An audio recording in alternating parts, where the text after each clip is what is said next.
Halo sahabat mahasiswa, kembali lagi dengan saya yang akan memberikan informasi-informasi yang bermanfaat. Pada video kali ini kita akan membahas tentang standarisasi jaringan komputer. Apa sih standarisasi jaringan komputer? Standarisasi jaringan merupakan sebuah aturan atau ketentuan yang diharuskan untuk dipatuhi oleh setiap gen. Standarisasi ini bisa disebut juga aturan main untuk jaringan komputer. Contohnya seperti saat kita membuat kabelan. Dalam proses pembuatan kabel ada dua standarisasi, yaitu TIA atau EIA 568A dan TIA atau EIA 568B. Standarisasi ini harus kita ikuti untuk membuat sebuah kabelan, karena jika tidak sesuai dengan standarisasi yang ada, maka kabelan sudah pasti tidak bisa digunakan. Kemudian kita akan membahas tentang macam-macam standarisasi. Di sini saya akan menjelaskan beberapa standarisasi jaringan. Yang pertama ada ISO atau International Organization for Standardization, sebuah organisasi internasional yang bertugas untuk menetapkan standar atau ketentuan yang berada di bidang industrial dan komersial seluruh Indonesia. Standar yang ditentukan ISO sudah banyak, seperti standar jenis film fotografi, ukuran kartu telepon, kartu ATM bank, dan standar pengkabelan. Yang kedua ada TAI atau Telecommunication Industry Association, organisasi yang bekerja sama dengan EIA atau Electronical Industry Association di bidang industri pengkabelan. TIA bagus untuk mengembangkan standarisasi pemasangan kabel menggunakan desain dan instalasi pemasangan kabel yang tersusun rapi. Yang ketiga kita ada IEEE atau Institute of Electrical and Electronic Engineers, organisasi internasional yang bertujuan mengembangkan teknologi untuk meningkatkan derajat kemanusiaan. IEEE mencakup perkembangan di bidang telekomunikasi, jaringan komputer, kelistrikan, elektrik, dan antariksa.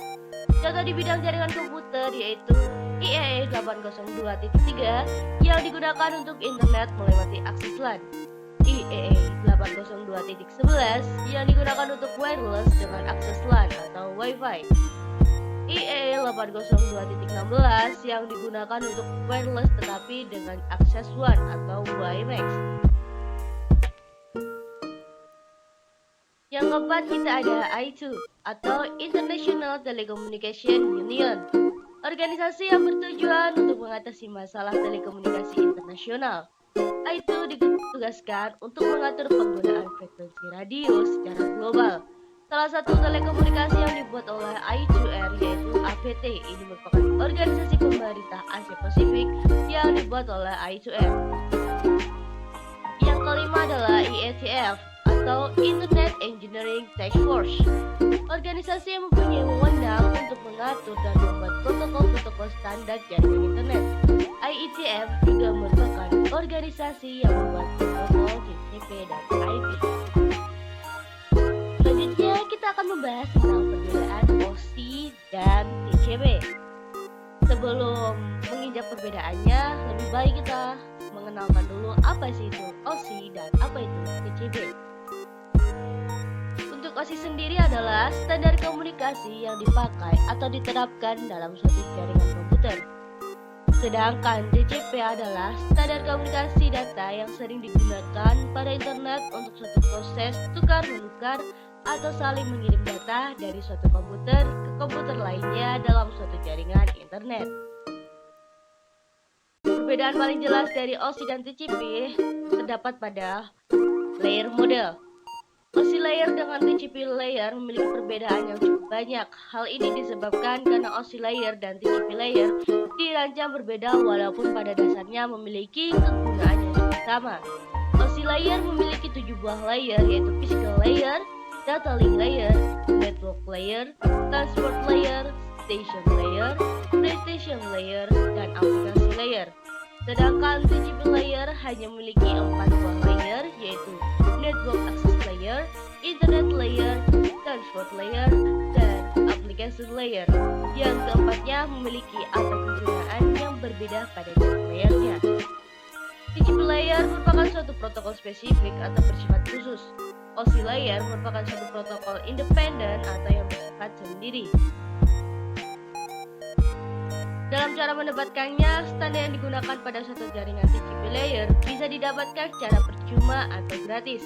Sedangkan OSI layer untuk mendapatkannya harus membeli di situs internet yang menyediakannya.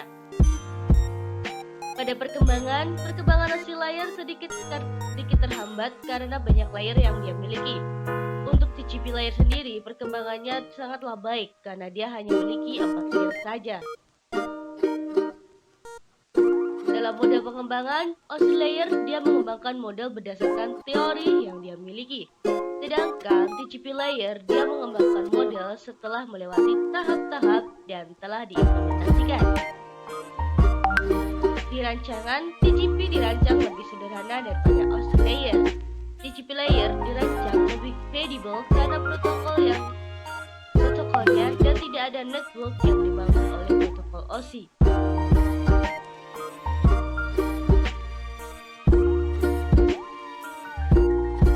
Kemudian kita akan membahas tentang perbedaan TCP dengan UDP.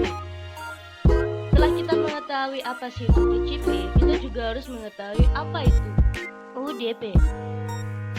UDP adalah singkatan dari User Data Protocol. Ia merupakan salah satu jenis protokol internet yang memungkinkan sebuah perangkat lunak pada komputer bisa mengirimkan pesan ke komputer lain melalui jaringan tanpa perlu ada komunikasi awal.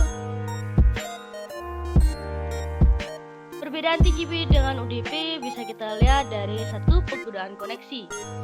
TCP menggunakan koneksi, sedangkan UDP tidak memerlukan koneksi sama sekali. Dari fungsi, TCP berfungsi saat sebuah pesan yang dikirim dari suatu komputer ke komputer lainnya melintas internet. Sedangkan UDP tidak hanya sebagai pengangkut pesan, UDP dapat pula meneruskan paket yang dikirimkan ke pihak lain. Pada penerapan aplikasi, TCP biasa diterapkan pada aplikasi yang menggunakan reliabilitas tinggi dan waktu transfer datanya tidak terlalu cepat. Aplikasi yang biasa menggunakan protokol TCP adalah platform email dan situs web.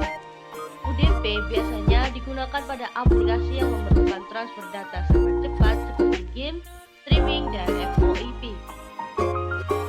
Pada penggunaan, TCP sering digunakan untuk penjelajahan web seperti HTTP, HTTPS, Telnet, SMTP, dan FTP. Sedangkan UDP ramah dengan DNS, RIP, DHCP, layanan FOIP, TFTP, serta SNMP. Pada proses pengiriman data, TCP mengatur ulang semua paket data dan menomorinya sesuai urutan. TCP juga mengecek seluruh paket yang dikirim. UDP tidak mengatur ulang paket dan jika ada permintaan eksternal, UDP meneruskan permintaan tersebut ke lapisan lain untuk dikelola. Untuk kecepatan transfer, TCP lebih lambat dari UDP. Dalam hal keandalan, TCP menjamin data yang ditransfer sampai dengan utuh sedangkan UDP tidak. Untuk ukuran header, TCP memiliki ukuran header 20 byte dan UDP sebesar 8 byte. Indikasi penggunaan data, tidak terdapat indikasi yang berbeda pada streaming data penggunaan TCP. UDP hanya memeriksa integritas paket setelah tiba. Pembacaan soket oleh penerima akan menghasilkan pesan yang sama seperti saat dikirim. Untuk bobot sendiri, TCP memiliki beban yang sangat berat hingga memerlukan 3 paket hanya untuk mengatur sambungan soket. UDP terkenal ringan karena tidak mengurutkan pesan, tidak melacak koneksi, dan lain-lain. Dan yang terakhir untuk jabat tangan, TCP menggunakan 3 jabat tangan yaitu SJN, SJN ACK, dan ACK. Sedangkan UDP tidak menggunakan jabat tangan sama sekali. Itulah pembahasan tentang standarisasi jaringan komputer. Jika ada kesalahan, saya mohon maaf. Terima kasih telah menonton. See you and goodbye.